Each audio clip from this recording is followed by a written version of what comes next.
Happy New Year mga kap! So, eto na tayo. Happy New Year 2025 and unang post natin sa ating YouTube channel. Ngayon, may pinost ako nung January 1 na aside from the IM campaign, which is the Influencers, Artists, and Musicians campaign, we will be launching Speak Your Mind. Speak Your Mind, meaning kasi sasabihin lang natin kung ano yung mga nasa utak natin. Sa hapong ito, hihimayin natin yung nakita nating live ni former Mayor Reynaldo Malonzo. Tatakbo siyang congressman sa Distrito 1 or 1st District ng Caloocan City. Ating himayin yung mga sinasabi niya.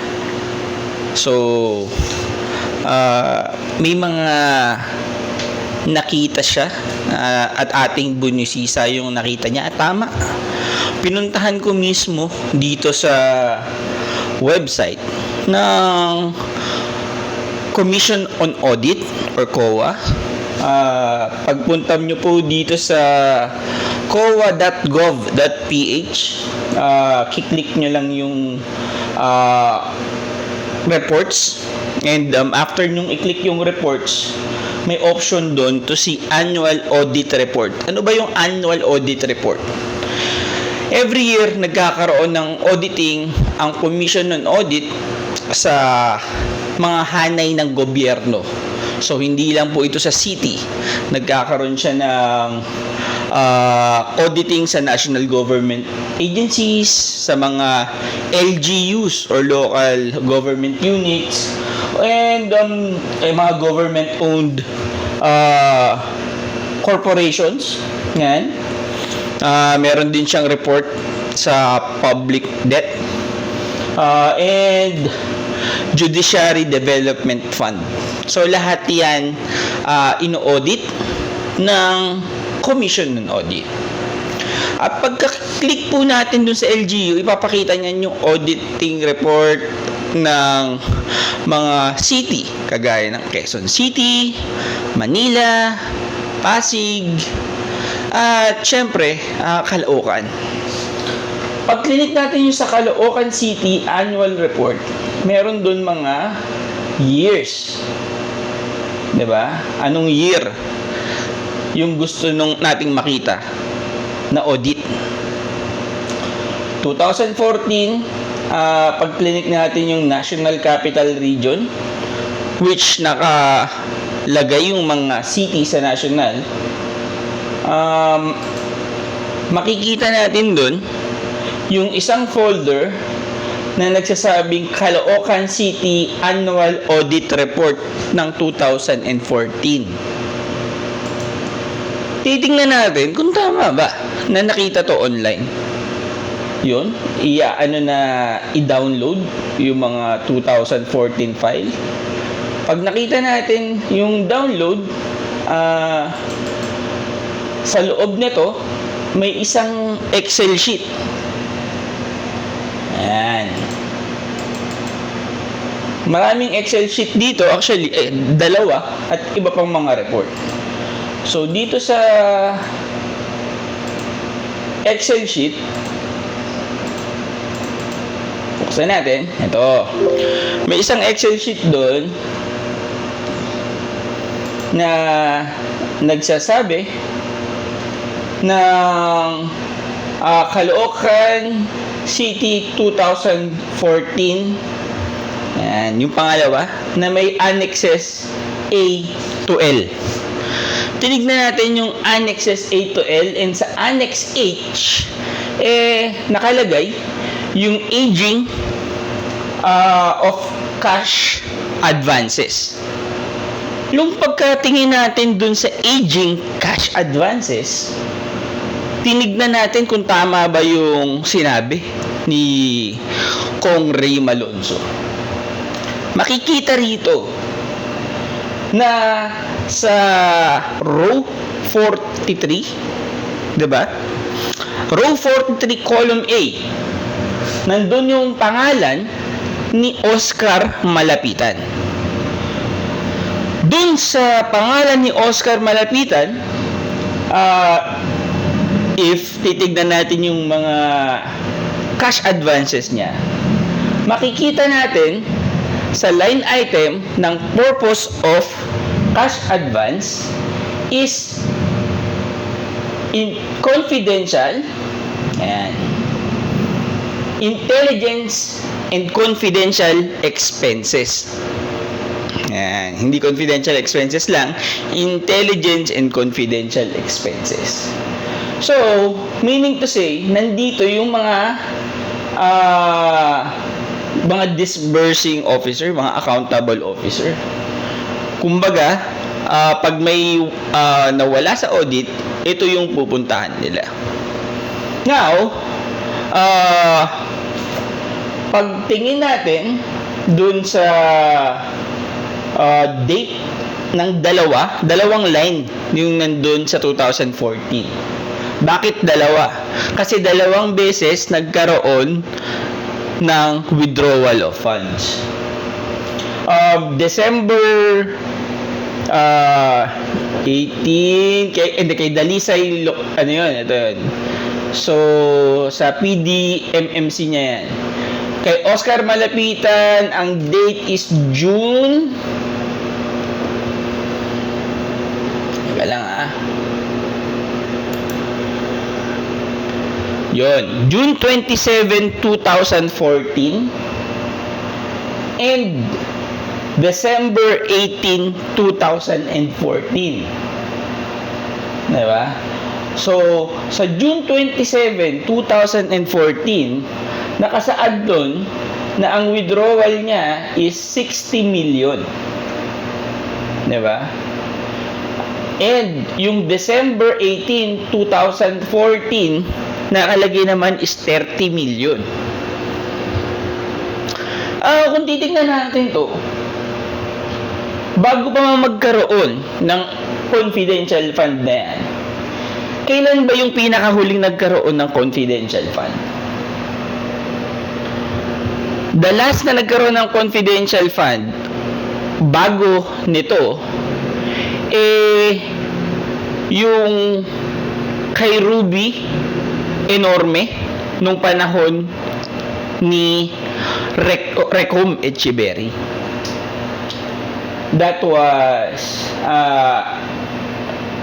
March 2013.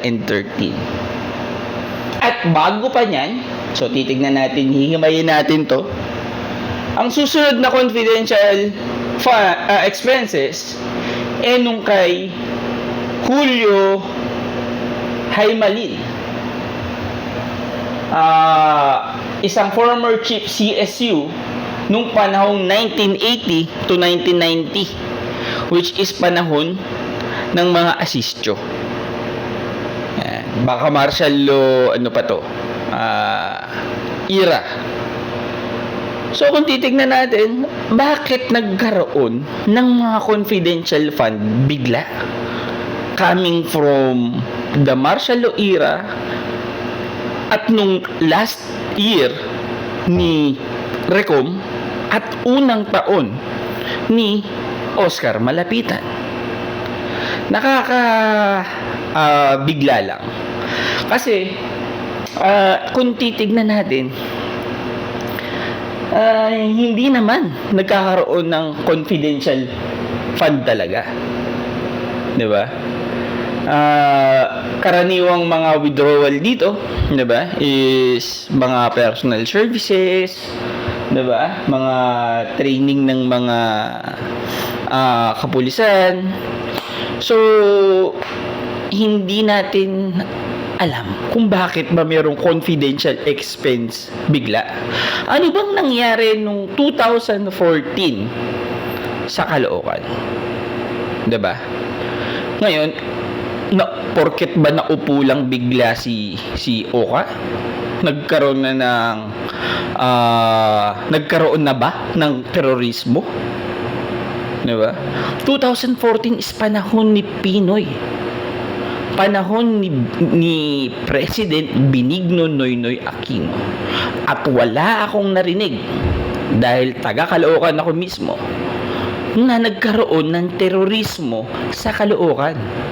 Pero bakit kailangan natin ng ganitong kalaking halaga? 'Di ba? So kung June unang winidraw yung 30 million, hindi pa tapos yung taon, December, nagkaroon na kagad ng another withdrawal ng 30 million. 'Di ba? Kung iisipin natin yung cash advance na to, 'di ba? Nagamit mo in 5 months yung 60 million, at pag nag-cash advance ka dahil para sa budget mo ng taon na to, sa isang buwan, 30 million. 'Di ba?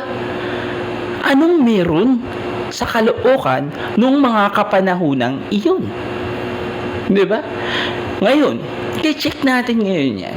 So, mangangatok tayo sa ating mga kakilala kung ano ba yung auditing report na nagkaroon dahil sa ginawa nito ni Oscar Malapitan.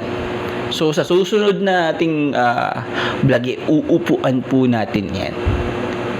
Hihimayin natin kasi kung ating papakinggan yung mga interviews, yung mga Quadcom hearings, 'di ba? Yung mga vlogs regarding sa confidential fund, ang sakit-sakit na sa ulo. Ang sakit-sakit na sa ulo, ang sakit sa bangs. 'Di ba? Tapos magkakaroon ng ganito. 'Di ba? Hihimayin ho natin yan sa ating mga susunod na vlog.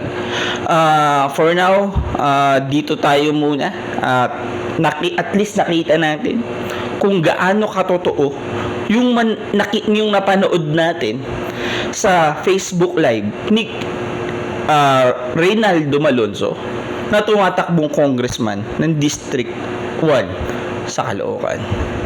Tama yung ginagawa. Ganito yung pagkatapang na hinihingi natin sa mga nasa gobyerno. Dapat kung sino yung nakikita nating nagnanakaw sa bayan, kine-question natin. 'Di ba? Yung mga irregularities, dapat kine-question natin. Dapat pinapansin natin sila. Kasi kung hindi natin pupunahin, hindi natin papansinin, walang mangyayari sa Pilipinas. 'Di ba? Tayo nagiging bukas lang ang ating mga mata at hindi na tayo muling pipikit. Nakasama ko kayo noong 2022 bilang organizer ng mga rally ni Attorney Leni Robredo. Isang miyembro rin po ako. Proud member ako ng ATOM or August 21 movement. At ipagmamalaki ko na yung grupo namin ang unang tumayo sa EDSA para labanan ang diktadoryang Marcos. Yung grupo namin ang unang tao sa EDSA na dumating para sa EDSA Revolution. Kasama ang leader na si Boots Aquino at si Relly Herman. Kami po ay lumaban sa diktadorya ng mga kurakot, ng mga tiwali, ng mga magnanakaw sa kaban ng bayan. Kaya kung mapatunayan natin to, aalamin natin kung paano sila mananagot. 'Di ba? Hindi natin kailangan ng mga ganitong tao sa gobyerno. Hindi natin kailangan ng mga taong may mga Mary Grace Piatos. Hindi natin kailangan ng mga taong may confidential fund na 125 million in 11 days. Diba? Ang kailangan natin yung magsisilbi para sa atin. Yung pondo na nakalaan para sa tao, ibibigay sa tao. Diba? So, susunod, babalitaan ko kayo sa kung anong mangyayari. Sa ngayon, Happy New Year muna uli. And this is your Cap. Speak your mind. Cap Badong Alonzo.